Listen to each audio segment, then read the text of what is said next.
Os mistérios macabros da Torre de Belém, a noite que nunca terminou, era uma noite sem lua. A escuridão parecia mais densa do que o habitual em Lisboa, envolvendo a Torre de Belém em um manto opressor. Durante o dia, a torre atraía turistas curiosos, mas à noite, tornava-se um lugar de lendas temidas, de memórias antigas que assombravam suas pedras seculares. Há muito tempo, diziam, aquela construção havia deixado de ser apenas um marco histórico e se transformado em algo muito mais sinistro. O começo de tudo. A história começou com Lourenço, um arqueólogo veterano e um estudioso de mistérios portugueses, que recebeu uma missão intrigante. Documentos antigos, recentemente descobertos em um convento abandonado, sugeriam que a Torre de Belém havia sido utilizada para rituais obscuros nos séculos XVI e XVII. Havia menções de prisioneiros que desapareceram sem explicação, de marinheiros que ouviram gritos vindo das profundezas e de uma estranha ordem secreta ligada à Inquisição. Movido pela curiosidade e pela busca da verdade, Lourenço decidiu investigar a fundo.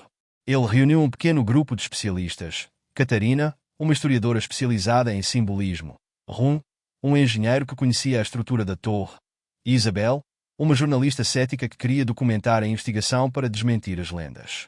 Os quatro se encontraram na base da torre ao entardecer, munidos de lanternas, câmeras, equipamentos de gravação e um nervosismo palpável.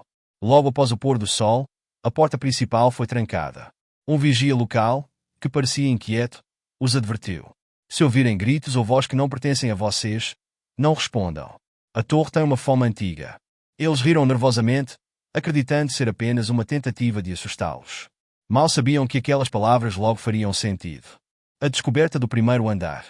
No primeiro andar, encontraram uma sala que outrora havia sido usada como cárcere. As paredes estavam cobertas de marcas profundas, como arranhões feitos por garras.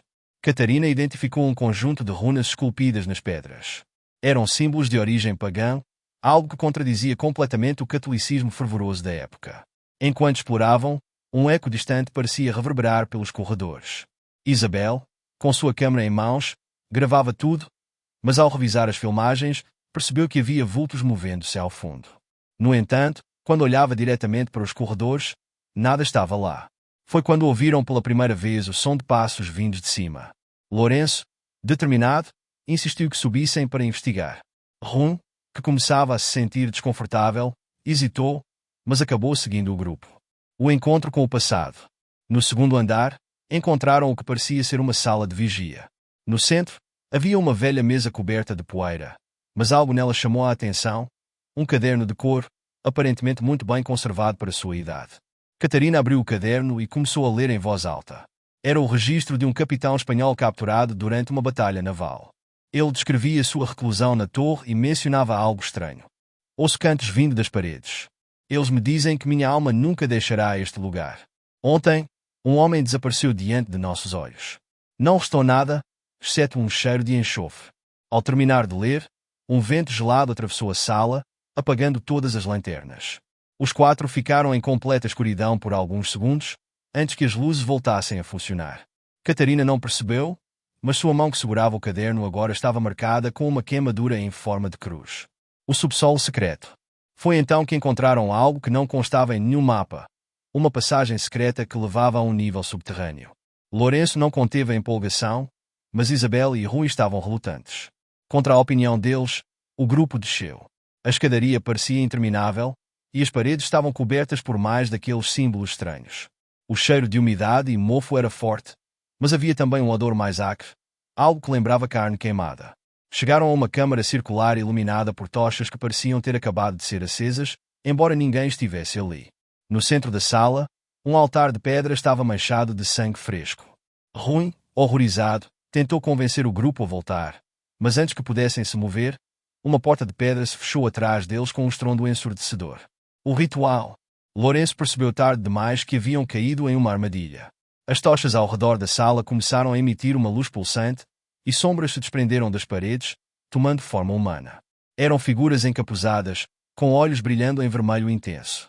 Começaram a entoar um cântico em uma língua que nenhum deles reconheceu, mas que fazia os ossos tremerem. Uma das figuras apontou para o altar, e Catarina foi arrastada por forças invisíveis.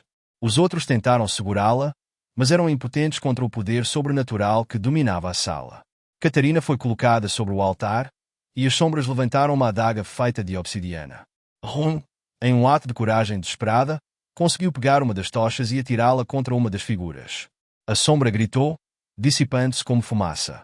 Mas isso apenas enfureceu as outras, que passaram a cercar o grupo. O desfecho amaldiçoado. Lourenço, em um último momento de lucidez, pegou o caderno que Catarina havia encontrado e leu as palavras finais escritas nele. Era uma oração de banimento, mas também um aviso. Aquele que ousar libertar o mal pagará com sua alma. Ao terminar de ler, o solo tremeu e o altar rachou ao meio. Uma luz cegante envolveu a sala e as figuras encapuzadas desapareceram em gritos ensurdecedores. Quando o silêncio finalmente voltou, o grupo estava de volta ao primeiro andar da torre, como se nada tivesse acontecido. Mas algo estava errado. Catarina e Rui desapareceram sem deixar vestígios, e Isabel, ao revisar suas gravações, percebeu que seu próprio reflexo estava deformado nas imagens. Lourenço nunca mais falou sobre aquela noite. Dizem que passou o resto da vida estudando formas de selar o mal que haviam despertado, mas morreu de forma misteriosa, com marcas de queimaduras em todo o corpo. Epílogo. Hoje, a Torre de Belém continua lá, imponente e silenciosa. Turistas tiram fotos e contam histórias, mas à noite, dizem que é possível ouvir sussurros vindos de suas profundezas. E aqueles que ousam entrar às escondidas nunca saem os mesmos, se é que saem.